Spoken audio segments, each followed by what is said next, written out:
Suspense with Claude Rains and Vincent Price.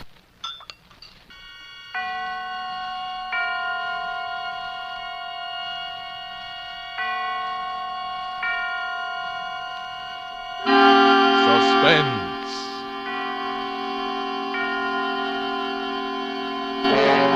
Radio's outstanding theater of thrills. Starring tonight, Mr. Claude Rains and Mr. Vincent Price in Anton Leader's production of The Hands of Mr. Ottermole. A tale well calculated to keep you in suspense. Tell me, Sergeant. Yes? Why do you think the Strangler killed the 5 times he did?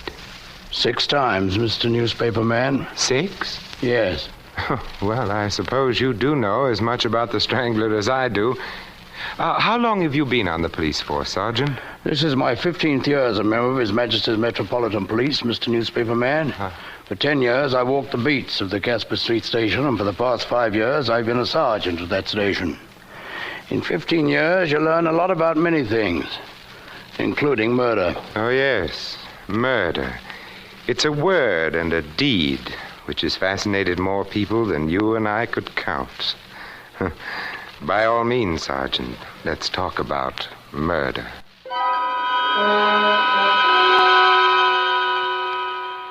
You'd think there'd be little murder in such a district, wouldn't you, Mr. Newspaper Man?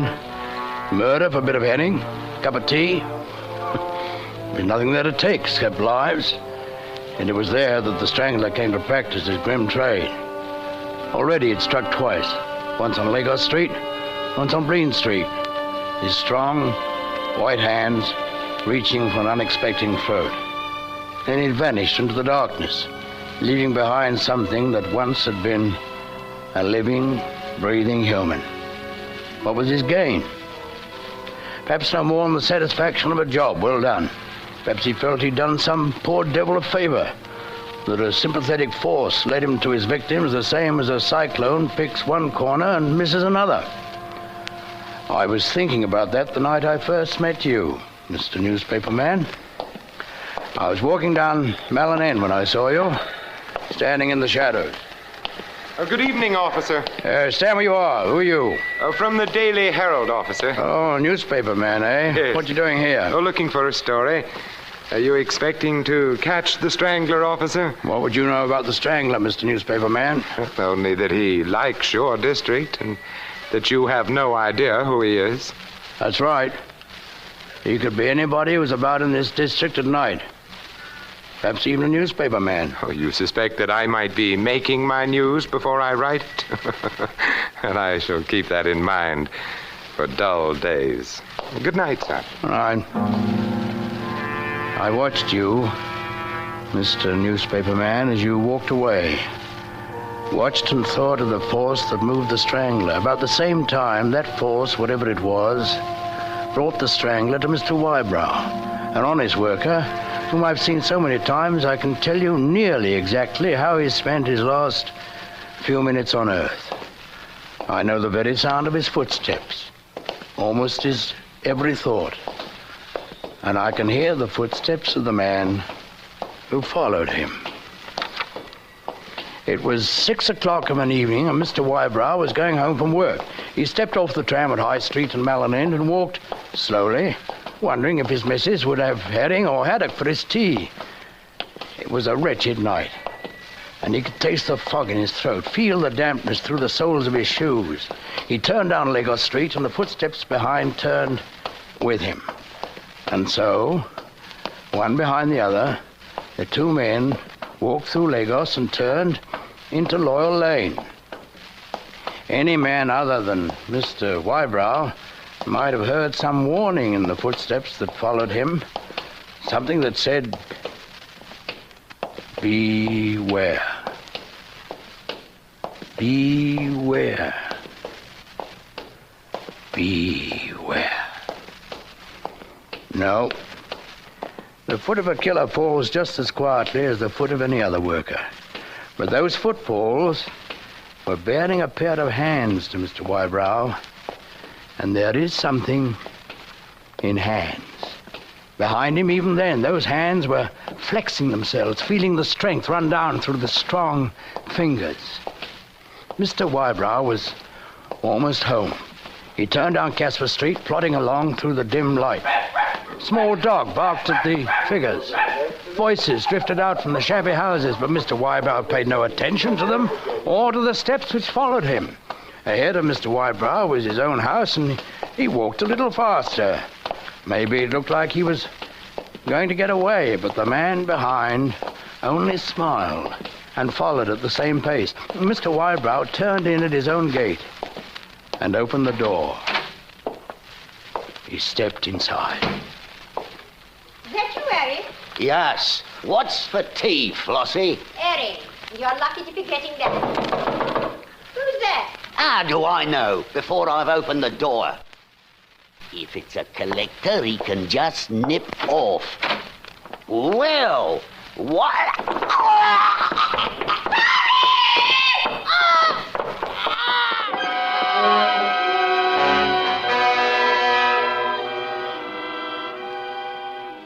And that is how Mr. and Mrs. Wybrow became the third and fourth, but not the last victims of the strangling horror.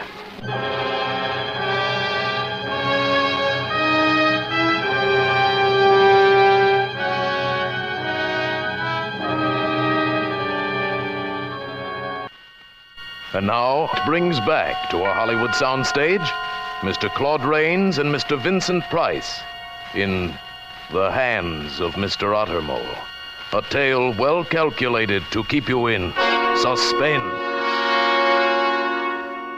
Sergeant, did you ever stop to wonder at the pranks of fate? Mr. Wybrow died at the one moment when there was no one around to witness his death. That's true. A few minutes earlier, perhaps a few minutes later, there were people on the street. Think how different it might have been if you had arrived there earlier than you did. Perhaps, Mr. Newspaper Man, but I'd finished my evening tea and was walking through Casper Street to the station. Mr. Wybrow was still lying on the door of his house, his wife on the floor, a little beyond him. Both were dead.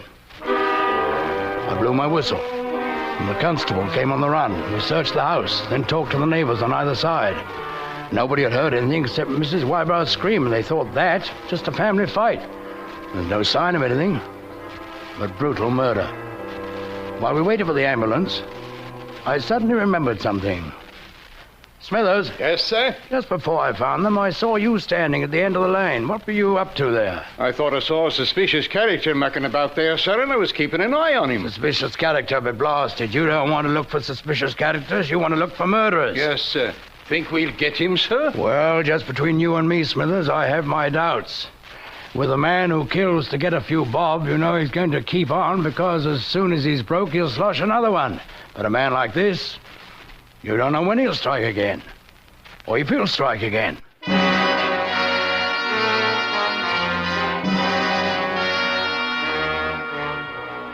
Back at the station, the newspaper men were waiting for the story, having scented it the way dogs will smell out the fresh track of a fox. There was one newspaper man, tall, with shoulders and arms that looked more like a coal heaver than a journalist, who kept asking about clues as though he wanted to solve the case himself. That was you, Mr. Newspaper Man, or maybe you just wanted to find out how much we knew. After the newspaper men left, I was in my office, finishing up my report, when there was a knock on the door. Who's there? Do you mind if I come in, Sergeant? Oh, it's you. Yes, I thought of a few more questions I'd like to ask you. Oh, it seems to me you are around all the time. So? Yes. And now you want to ask more questions. I'm afraid we can't give out any more information than you already have. Half a minute, Sergeant. All the papers are going to do a regular story on the strangling monster. I thought I'd like to do something different, more of a mood piece. Now, you look like an intelligent man, Sergeant. Thanks. Well, I thought you might help. Well, maybe I can, maybe I can't. What do you want to know? What sort of a man do you think the killer is? You really think he's a monster who can slip through the night without being seen? No, I think he's probably a very ordinary man. Everyone, even our own constables, is looking for the monster instead of the man standing next to them. No, this man can move about and no one sees him because he's an ordinary man, and it's ordinary for him to be around. He might be a bootblack, the man who makes deliveries, or even a policeman. Or a journalist. Why do you say that? I don't think I meant anything personal, Mr. Newspaper Man. I meant that he is merely someone you look at and never think that maybe he might strangle someone. Your theory is very interesting, Sergeant. And do you also think that you'll catch him? Well, if he's caught, short of actually catching him in the act, it'll be because of only one thing. Oh, and that is? Curiosity. Curiosity? Yes. He'll be nabbed if his curiosity is too great. If he wonders how near others are to him. If he has to ask questions and then returns to ask still more questions.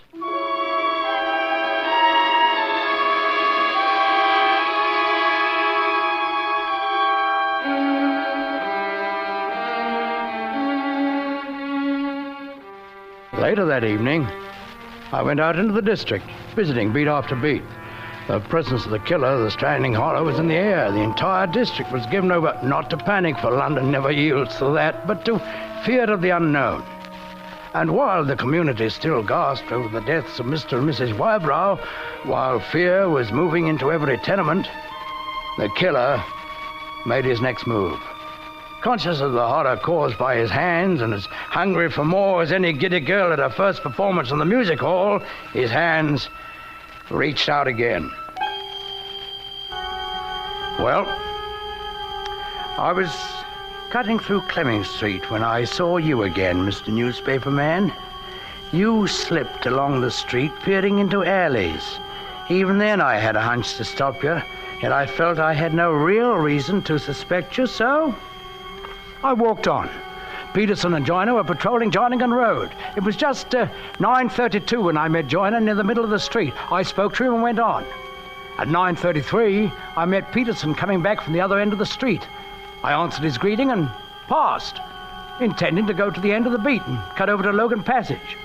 Then, during the few seconds that everyone's back was turned towards the spot where he stood, the killer struck again.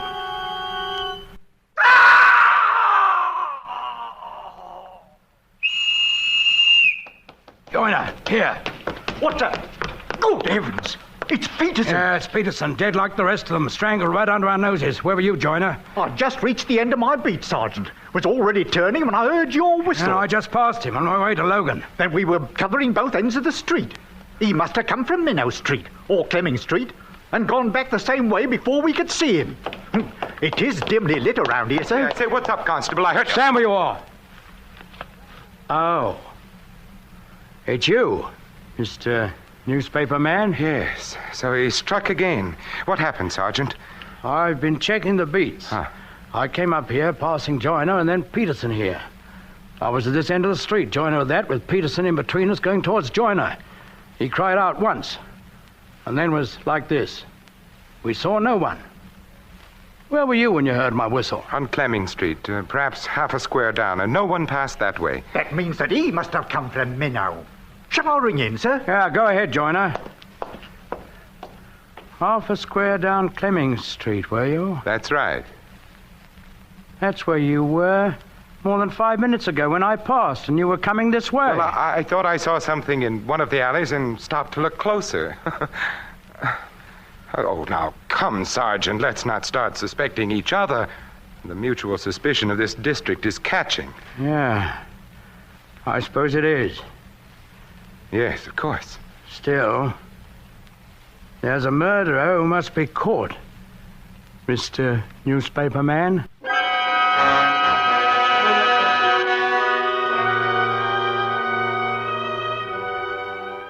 The following day, I was back on duty early. You know, the sight of a uniformed sergeant somehow gave the people a bit more confidence than that of the constables. You know, bobbies are well enough in their way, but you know, your average Londoner likes to see more important officials around when things are a bit rough. The talk in the pubs and on the streets was all cut from the same cloth. And the pattern was fear. I say the strangler's some posh who's off his bean. Thinks as though we ain't squeezed dry enough. So he nips over, squeezes a little more, and pops back to the West End. Oh, you're balmy. He's a leg. Didn't he get a peeler last night, and don't that prove it? He's a bleeding Jack the Ripper, that's what he is. And he'll bloody well kill a lot of us without a single bloody flick to stop him. He got a bobby, didn't he? And with bobbies crawling all over the place and not one to lay a hand on him. And who's to stop him? That's what I want to know.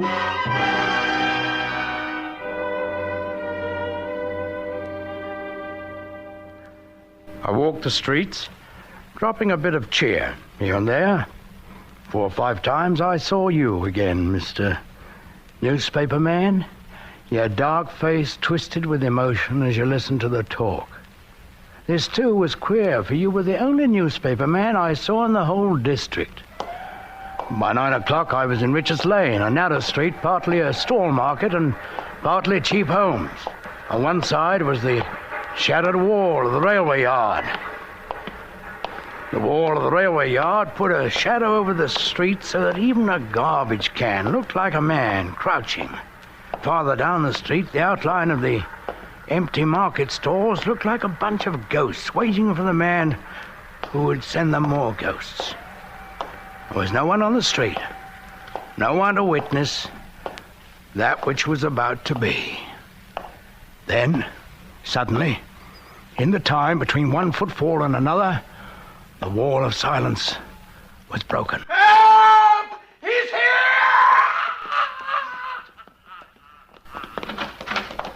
And then the lane came to life. It seemed like they were all released by that scream.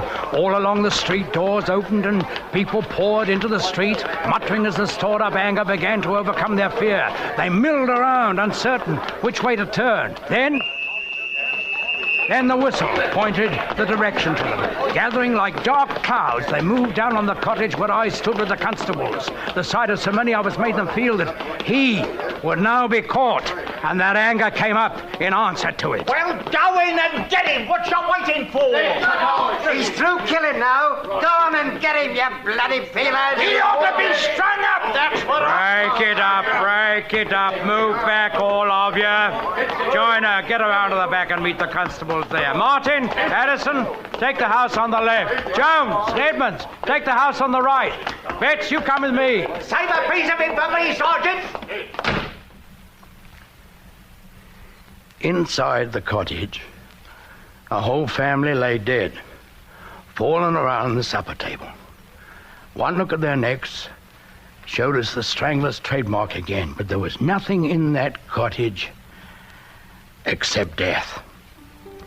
One by one, the constables came back to report. Nothing.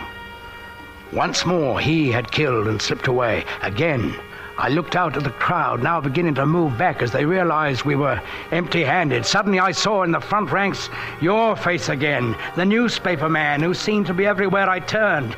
There was a light in your face, a light that was almost happiness. And looking at you in that brief second, I was aware that there were 2 of us who now knew the identity of the murderer. But the crowd shifted back, began to lose themselves in the shadows, and you were gone before I could move.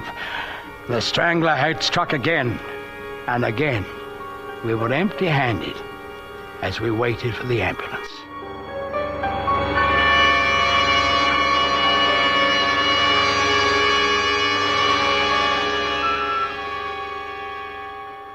You may have been empty-handed, Sergeant, but I'm sure there were enough thoughts in your head to make up for the lack of something to put your hands on. Dark thoughts, perhaps. Yes, I did think, Mr. Newspaper Man.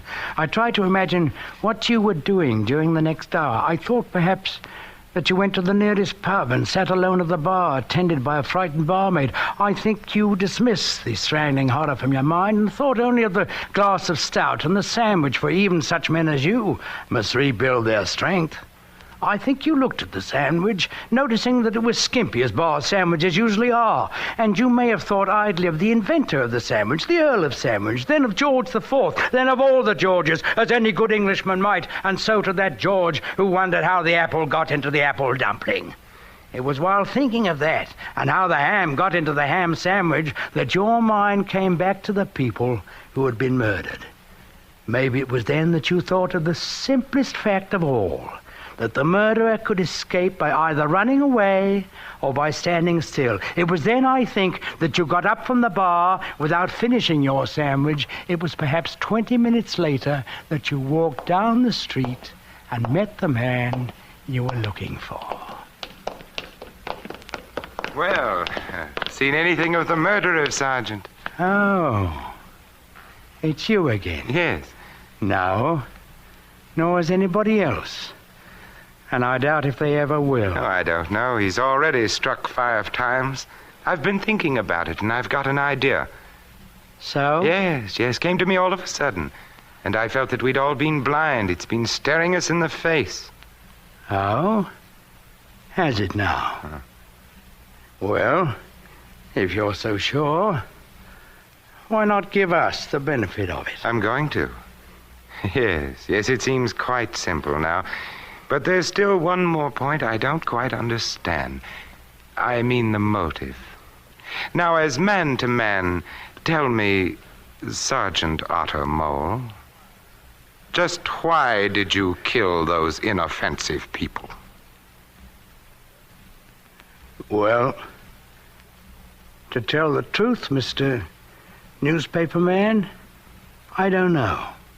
But I've got an idea, just like you. Everybody knows we can't control the workings of our mind. Ideas come into our heads without being asked. But everybody's supposed to be able to control his body. Why? We get our minds from heaven knows where, from people who were dead years before we were born, some say. Maybe we get our bodies the same way. Our faces, our legs, our hands. They aren't completely ours. And couldn't ideas come into our bodies like ideas come into our minds? Couldn't ideas live in muscles as well as in a brain? Couldn't it be that parts of our bodies aren't really us? And couldn't ideas come into them all of a sudden like ideas come into my hand? You see, Mr. Newspaper Man? It was 6.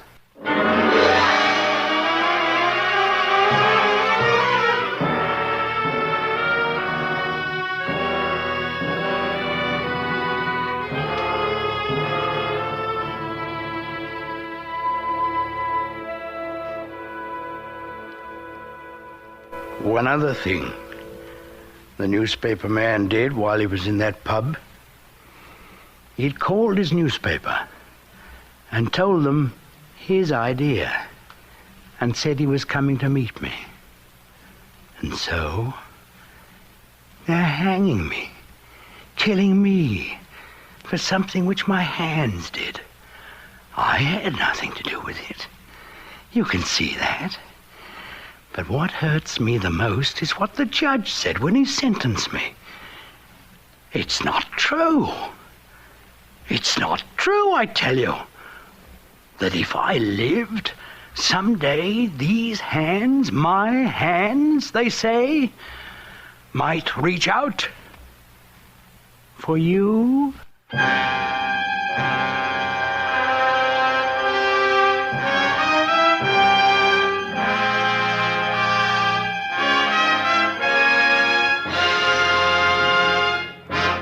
Thank you, Claude Rains and Vincent Price, for a splendid performance. Mr. Rains and Mr. Price will return in just a moment. And now here again is Mr. Claude Rains. The Hands of Mr Ottermole has always been one of my favorite mystery stories, and so it was a great pleasure to be able to play it on Suspense, one of my favorite radio programs. What about you, Vincent? Well, I agree with you on both counts, Claude. And in addition, I found it refreshing to play the murder victim for a change instead of the murderer. By the way, Claude, what will we be hearing on Suspense next week? Another gripping study in Suspense. Tonight's suspense play was the famous story by Thomas Burke, adapted for radio by Ken Crossan, with music composed by Lucien Moraweck and conducted by Lud Gluskin. The entire production was under the direction of Anton M. Leader. Make it a point to listen each Thursday to Suspense, radio's outstanding theater of thrills. This is CBS, the Columbia Broadcasting System.